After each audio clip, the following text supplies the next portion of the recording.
Welcome back, guys, to Automotive Inc. So it's been a week since we added the big red to the channel, and back when I had bought the 7.3 Godzilla to do the towing and everything like this, I'm telling you, I was hit with a lot of just naysayers. Not necessarily on the channel because I wasn't putting content out yet, but so many people saying, "I can't believe you got rid of your diesel. You bought a big gasser," and geez Louise. Well, then when they found out it was the 7.3 versus the 6.2, it was like, oh my gosh, that one's got all kinds of issues and failures. And basically, if you pull with it, it's going to catapult itself into oblivion and everything like that. So you can honestly see that a lot of people wanted to add this GM gasser to the channel and versus like a diesel, because again, we all know about diesels. Gassers are not here to replace diesels, but they are now eating at the table with the big kids. So you could say that I definitely caught a lot of flack when people saw this show up, because they're like, oh, you haven't learned your lesson. Now you bought the GM truck with the oil consumption issues and the transmission issues, and it gets horrible fuel economy and everything like that. So I did a walk around video, and I'll put the link down into that where we went over the window sticker and everything like that. But let's talk a little bit about the truck, my week-long impressions, and how many miles we got now. So 1 week in, I got about 260 miles on it. So right about the time we get out to Eastern Colorado to do this tow test with the General 7.3 Godzilla against the new Big Red to the channel, the 6.6 liter with the Allison transmission. So first impressions.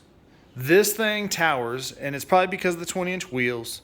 The Z71 package doesn't offer any like road height, but it does sit taller. So when this sits next to the General in the driveway, this Chevy towers over it. Now, a lot of people don't like this front end, all right?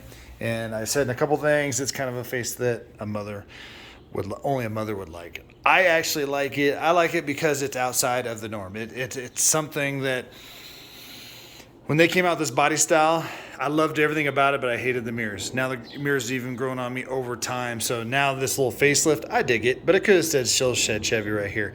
The biggest thing about going to a 24, well, two reasons. One would be an up trim parts or levels of the truck. You got the new interior.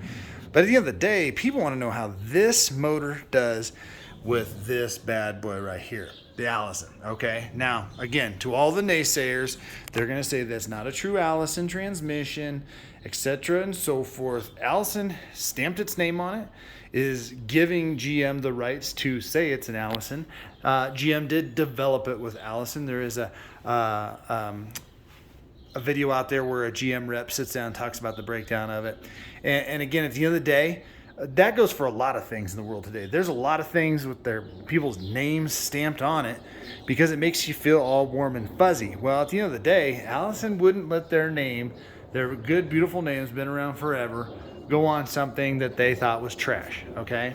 In addition to that, this 10-speed Allison is the exact same model number you're getting in the Duramax. So there's no changing of gears, there's no nothing. Now, they might have computer controlled the shift points for these gears because of the torque and everything like that, but it is the exact same transmission. Okay, so that is just a rumor gone wrong that this isn't an Allison. Well, it is an Allison, and no matter how you want to skin it, it's an Allison. Okay, but it is an exceptional transmission. Okay, now when I bought this truck, it came with the Black Essentials package. I want to touch base on this, which means it gets the black bow ties, but the black bow ties are still chrome around it. And so I went and they gave me the badges for it. Well, the rest of the badges incorporate the 2500, the custom on the back, and the word Silverado. They don't actually change out the Z71 and or these. Now, you can buy these aftermarket, but I'm not going to put them on yet. I like the black and stuff like that, but I will do a video on how to remove these here shortly when we do the black ones. But I'm going to leave these chrome and those chrome, and that's just the way it is. Now, again, I did talk about how this truck towers. I mean, this thing is a beast. It is tall. And I love it. I love, frankly, how tall it is. And like I said, whether it's the wheels or not, again, I love the custom wheel spokes. To me, it reminds me reminiscent of a hubcap they had on the Scottsdales back in the 80s. But nonetheless, I love how tall this thing sits. Okay. Love the roof marker lights. I love this fake hood scoop. It just looks good. I don't care if it functions or makes me a sandwich. I just love the look of it. We are going to do an upgrade on the lights, although the lights are plenty sufficient for everybody's needs. You'll like that. But even though this is 24 with last year's interior, so if you get the custom or the work truck, or you get the GMC Pro or the GMC Base, you get this interior. Now this interior has been around a bit, so it's locked in, it's solid, it's good. Does it feel cheap? No, it doesn't feel cheap. It just feels a little bit more like, I guess, basic than what the new one is, because the new one's beautiful. But that being said, the end of the day, that's something we don't need to even worry about. It's a set and forget it thing. I mean, the seats are fine. They are firm, but after driving it for almost 300 miles, I've gotten used to it. I actually like it. The steps are coming in on Monday. This is a pickle to get into because it is a beast. It is tall. Yeah, we added the Silverado off-road. These are just to protect it from people's feet, especially until I get boards. They hooked me up with the Z71 liner, so normally I'd put like the Husky liners in here. Got those the other day. Those are the ones that interlock. Well worth the money, guys. If you're going to spend money on floor liners, these are grippy. WeatherTech, over time, they bend, they warp, and they're slipperier than heck. So I don't like them. I've never liked them. I do like Husky exact contours, Husky liners, and whatnot. So far, like I said, I actually really enjoyed the simpleness of this interior. It's just nice. It's the HVAC system blows great air through it, so it doesn't have to be overly loud and still not feeling like it's getting the job done. So really enjoyed that. Love the steps. Several times I've had to get up and reach inside the bed. We got the hitch installed with the puck system. I made a video on that. We did install the Husky liners and whatnot. Did a video on that. We got LED lights and bulbs coming. I do really enjoy the sonar system that they've added for this year in this trim level. It's really, really, really good. Oddly enough, those only come on when you push the button. I'm okay with that because we have the LED bed lighting in the back there. And love the multi-flex tailgate. I don't think I'm ever going to buy another truck. Like, if it's a Ford, it's got to have that tailgate step. And if it's going to be a GM truck, it's got to have this multi-flex. And for what it's worth, I know, again, that may not be appeasing to the eye like the front of the Chevy, but the functionality of that, and I'll do a separate video on how the multi-flex works. It's like a $400 option. Back when this first came out years ago, it was expensive and people were worried about it. But now there's a couple things that it senses when there's a hitch in there and whatnot, so you can't drop it if you have a hitch with a high ball in it and bend it. But yeah, so I like that, and it's got to happen. Yeah, overall, very, very pleased with the truck. And I'll touch on a couple things here. So we reset the fuel economy when I bought it. I always leave trip 2 in all my vehicles. So this one I think is at 13.5 overall. That's with towing. That's with people driving it for the videos and romping on it and getting on it and whatnot. And then I reset trip 1, and that's going to be like my current average, and I find those both to be fairly accurate. The Ford's within 0.2 and this is within 0.5, so about half a mile. So I'm good with that. And so I reset this one. So from the time I bought it, with people driving it, running around in it, shooting some of the videos, not my driving habits, this is 2 or 3 or 4 or 5 people mixed, this truck is getting 10.5. And people are like, that is absolutely horrible, blah, blah, blah. This is an HG truck. So again, if you're looking for better fuel economy, then you're probably going to be looking half-ton diesel, because those ones get up there. But even the new Duramax is only getting like 15 to 18. And this is mostly mixed driving. This isn't out on the road. So tonight we'll get a better bearing for that. General, when I drive it, with the people driving it, it dipped down to the current tank to like 12.5, 13. So again, people are going to bang on this for fuel economy. Me personally, I'm not surprised. This is what I was expecting, and I anticipate me getting better driving it, because I kind of drive pretty chill. But we were trying to get on it. We were trying to do those things with it. And then, of course, it will dip once we start doing our tow test this weekend. But as of right now, so far, the safety tech, no rattles in here. Again, love my auto high beams added to this year. I don't need radio crap on the steering wheel. And a lot of people actually said that they enjoyed these lower trim levels, even like a rubber floor, which I like carpet just because it adds an extra layer of insulation. And then when you want it, actually makes it just feel like nicer, I guess, like under the seat and stuff.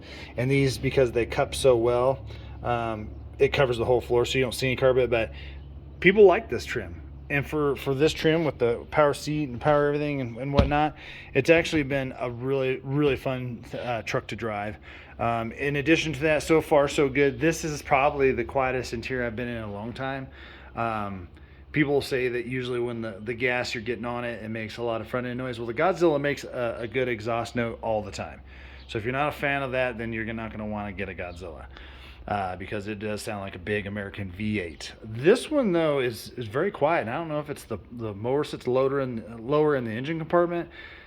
I don't know why. The Ford does have a resonator towards the end of the exhaust pipe, but that shouldn't affect engine sound overall. So, we'll see. But this is an exceptionally quiet interior. It's actually so quiet you can hear a whisper.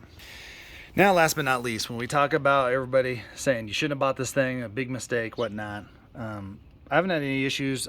For 22, after talking with Ford reps, they believe that the lifter cam valve issue has been corrected. Well, if you guys go back a little bit in history with GM stuff, most of their motors that have that multiple cylinder displacements for cut out of half the cylinders, kind of like Ram.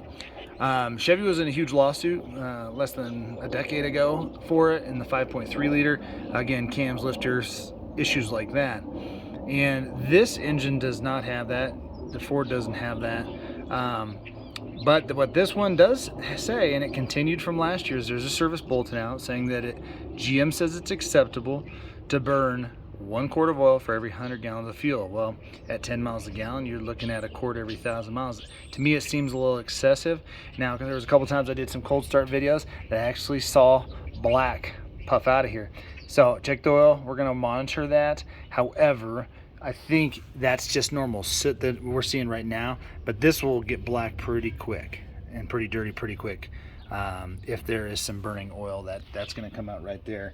And I haven't seen anything in the driveway from weep holes leaving a black stain, but interesting enough, in the general, I'll see those pour out of there. So again, normal stuff to me. It wasn't something that I was afraid of. But I'm going to put this thing to work, man, because if this is a potential truck that you're interested in, I've already put up the money for the channels to do it, and I'm gonna work these things. I'm gonna work them hard. So we're gonna get doing some towing this weekend with both, and we'll go from there. So just make sure you look down there in the corner, hit the subscribe, please, hit the like button and the notification bell.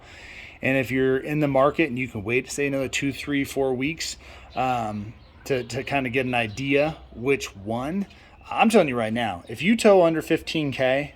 And you don't tow more than 100 days a year, you will benefit 100% from going with a gas truck versus or a gas HD truck versus a diesel. Just long term. But again, if money's no option and you don't care, then buy a diesel and do everything you need to do. But at the end of the day, I think the test this weekend with the trailers is what's going to prove that gassers are now eating at the big kids table when it comes to towing. All right, guys, I appreciate it, and we'll see you on the next one.